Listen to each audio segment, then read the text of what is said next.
साल की सबसे बड़ी अमावस्या जिसे सर्वपितृ अमावस्या कहा जाता है। आइए जानते हैं इस दिन आपको किस स्वरूप में नियम लेना है। आप जानते होंगे यह कब है, इसकी जानकारी भी होना सभी को आवश्यक है। इस बार 2 दिन अमावस्या तो बड़ी दुविधा की स्थिति है, तो ध्यान से सुनिएगा, अंत तक बने रहिएगा।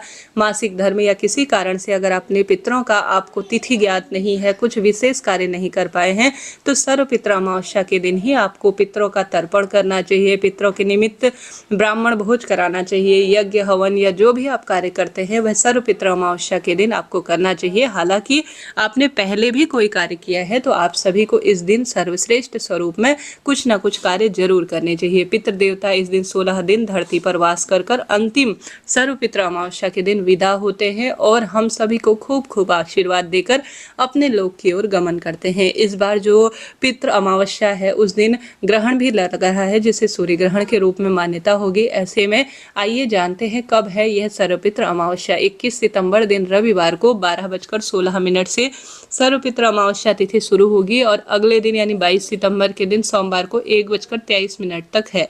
ऐसे में पंचांग में जितने भी पंचांग हैं उनमें यही लिखा गया है कि सर्वपितृ अमावस्या 21 सितंबर दिन रविवार को है, क्योंकि कुतुब काल अर्थात मध्याह्न काल में हमेशा देखा जाता है कि अमावस्या तिथि व्याप्त होनी चाहिए। तो इस बार यह मध्याह्नकालीन अमावस्या हमें 21 सितंबर दिन रविवार को ही प्राप्त हो रही है। तो इसी दिन आप पितरों के निमित्त तर्पण, दान, पुण्य, पूजन पाठन कीजिएगा। किसी कारण से आप 21 तारीख नहीं कर पाए हैं तो 22 तारीख को भी आप 1:23 तक कर सकते हैं, कोई दिक्कत की बात नहीं है। 2 दिन अमावस्या है तो आप 21 को भी बहुत सुंदर तरीके से कर सकते हैं, जो कि सर्वश्रेष्ठ परिणाम देने वाली होगी।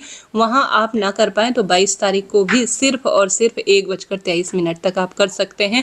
सबसे अच्छा, सुंदर, श्रेष्ठ यही संयोग है कि 21 तारीख को ही इसे किया जाए तो ज़्यादा फल देने वाला होगा। आप सभी को कैसे करना है कि स्वरूप में ध्यान से सुने। इस दिन 21 तारीख को प्रातःकाल सुबह पूजा का समय 6:58 से 6:09 के आसपास हो रहा है। अगर इस समय आप कोई विशेष कार्य करते हैं तो बहुत सुंदर है, नहीं तो कोई दिक्कत नहीं। इस समय न कर पाए तो पितरों की पूजा तो पूरे दिन भर में किसी भी स्वरूप में की जा सकती है। दोपहर का समय पितरों के लिए सबसे अच्छा होता है। शाम की पूजा का समय 6:19 से 7:30 के आसपास है। इस दिन पूर्वा फाल्गुनी नक्षत्र है, उत्तरा फाल्गुनी नक्षत्र है, जो कि बहुत श्रेष्ठ है। इसके साथ ही इस दिन सूर्य उदय का समय 6:19, सूर्यास्त का समय 6:20 है। ब्रह्म मुहूर्त सुबह 4:43 से 5:31 के आसपास रहने वाला है। पितरों के निमित्त तर्पण इत्यादि करते हैं तो सबसे अच्छा सुंदर समय होगा 11:01 से 12:50 के आसपास। हालांकि जैसा मैंने शुरू में बताया, पूरे दिन रात में कभी भी कर सकते हैं, परंतु यह समय सबसे श्रेष्ठ है। इस दिन राहु काल में किसी भी कार्य को आपको जो है सुंदर रूप में कहीं जाना आना है या कोई नए कार्य की शुरुआत, तो आप 1:30 से राहु काल है 6 बजे तक इस समय कोई भी कार्य ना करें। ठीक है, अब बात कर लेते हैं इस दिन लगने वाले ग्रहण की। तो ग्रहण का कोई भी सूतक का प्रभाव भारत में नहीं है, आप चिंता टेंशन ना करें। वैसे भी रात्रि को यह ग्रहण है जो कि जो है भारत में लागू नहीं है और किसी भी स्वरूप में सूतक भी मान्य नहीं है। डर नहीं, चिंता करने की कोई बात नहीं है। खूब सुंदर दान पुण्य करें, पूजा पाठ करें, पितरों को प्रसन्न करने के लिए कार्य करें। अब आपको इस दिन, जैसा कि मैंने बताया, जल्दी उठना है।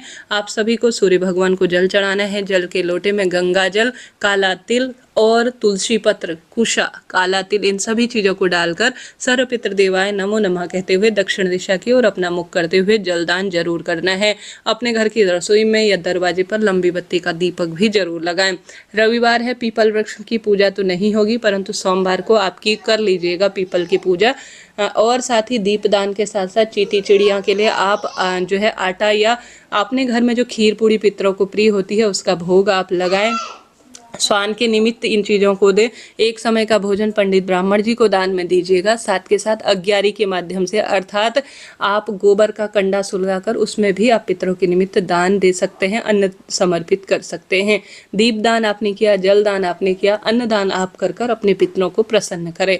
तो इस तरह से यह कार्य करना है। इसके साथ साथ आप पितृ चालीसा, स्वधा स्रोत, गीता के जो है 7वें अध्याय का पाठ कर सकते हैं। यह अपने आप में पुण्य फल देने वाली ही है। शिवलिंग पर गंगा गंगा जल मिश्रित जल भी जरूर चढ़ाइएगा। इस तरह से पितर प्रसन्न होते हैं और अपने लोक की ओर विदा होते हैं।